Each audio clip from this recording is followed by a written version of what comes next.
मॉन्टेनर है। मॉन्टेनर के हलकों में उसका एक बहुत बड़ा नाम है। मैं बात कर रहा हूँ नज़ीर साबिर साहब की। नज़ीर साबिर साहब आजकल एक बहुत बड़ी कंट्रोवर्सी के अंदर मुकम्मल फंस चुके हैं।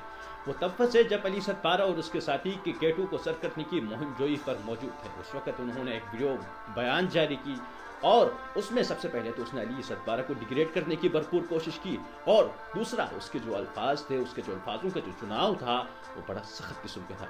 आइए सबसे पहले मैं आपको उस वीडियो बयान की तरफ लेके चलता हूँ, जिसके बाद ये कंट्रोवर्सी शुरू हो जाती है। था अली का अपना फैसला थोड़ा था, ये तो जॉन स्नोरी के साथ दिया है। He was employed by John Snorri. ये आप लोग पाकिस्तान के अंदर, ये तो आपको पता होना चाहिए। मैं कुछ लोगों को कल परसों भी बता रहा था, आप सोशल मीडिया पे ऐसे दिखा रहे हैं जैसे जॉन स्नोरी पोर्टर गया उसके साथ।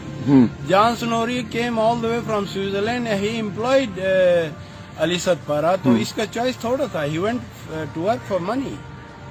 उनके बीच में एक ही था, साजिद के कहने का मुताबिक। बिल्कुल।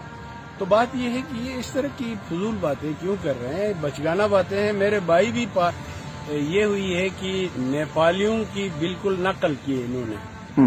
हालांकि नेपाली इनसे कोई 3 हफ्ते बाद में केटू पहुंचे थे, उन्होंने ट्रेनिंग।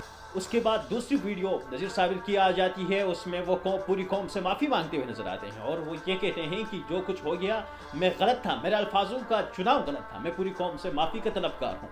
ज़रा हम आपको उस वीडियो की तरफ लेके चलते हैं कि आप देखें कि उसमें वो किस तरह कौम से माफ़ी मांग रहे हैं। अगर मेरे अल्फाज से ख़ास तौर पे उसकी फैमिली को, मोहम्मद अली की फैमिली को, और जॉन स्नोरी और दूसरे जो पब्लो है उनकी फैमिली, दोस्तों को, रिश्तेदारों को और चाहने वालों का दिल दुखा है, तो मुझे कोई मसला नहीं है। मैं I am apologetic from the deepest feelings of my heart. मैं कोई मुझे प्रॉब्लम नहीं है अपोलोजाइज करने में, अल्फाज अगर आगे पीछे हुए तो। उसके बाद नज़ीर साबिर यहाँ पर नहीं रुके, बल्कि उसने गिलगित बल्तिस्तान के 2 नामवर सहाफ़ियों का नाम ले लिया और ये कहा कि उन्होंने अली सतपारा और उसके बेटे को बरगलाया। सोशल मीडिया के ऊपर उन्होंने कैंपेन चलाया, अली सतपारा कदम बढ़ाओ हम तुम्हारे साथ हैं, जिसकी वजह से आज अली सतपारा लापता है।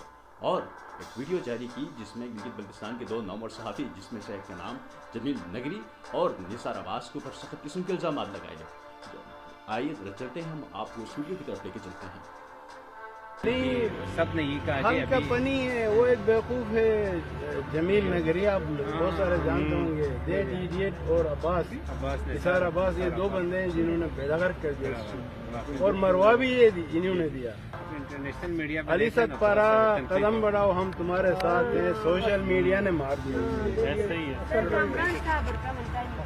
तो जी ये 3 वीडियोस थे नज़ीर साबिर ने की। 3 वीडियोस आने के बाद अब अवाम काफ़ी उसके ऊपर मुश्तइल नज़र आ रही है। गिलगित बल्तिस्तान की यूथ, पाकिस्तान की यूथ, इंटरनेशनल कम्युनिटी नज़ीर साबिर की इस रवैये के ऊपर सख्त नाला है। लेकिन कुछ सवालात यहाँ पर बड़े अहम हैं। सवाल नंबर 1, क्या नज़ीर साबिर को इस मौके पर इस तरह की बातें करना चाहिए थी? सवाल नंबर 2, क्या नज़ीर साबिर पुराना कोह पैमा है, उसको इस मामले में गवर्नमेंट समेत गिलगित बल्तिस्तान और इंटरनेशनल कम्युनिटी की मदद नहीं करनी चाहिए थी? सवाल नंबर 3, क्या नज़ीर साबिर से ये पूरी आवाम ये एक्सपेक्ट नहीं कर रहे थे, ये हमारे पुराने मॉन्टेनर से पुराना कोह पैमा है, ये इस मामले में अली सतपारा की फैमिली और साजिद सतपारा को हौसला देंगे, मगर उन्होंने ऐसा कुछ नहीं किया। क्या नज़ीर साबिर को इस तरह के बयानात इस वक्त देने चाहिए थे? क्या ये मौके मुलाहिज़ा ठीक था जिस वक्त पूरी कौम, international community, national community Nazim कोह पैमाओं के लापता होने के ऊपर रंजीदा है और गमज़दा है? सवाल नंबर 5, क्या नज़ीर साबिर के पास कोई प्रूफ है? उन्होंने जिस तरह के गिलगित बल्तिस्तान के 2 सहाफ़ियों, 2 नामवर सहाफ़ियों के ऊपर सख्त किस्म के इल्ज़ाम लगाए, क्या बगैर प्रूफ के इस तरह के इल्ज़ाम उन सहाफ़ियों के ऊपर नज़ीर साबिर साहब को लगाना चाहिए था? ये वो सवाल हैं जो कौम आज नज़ीर साबिर से पूछ रही है।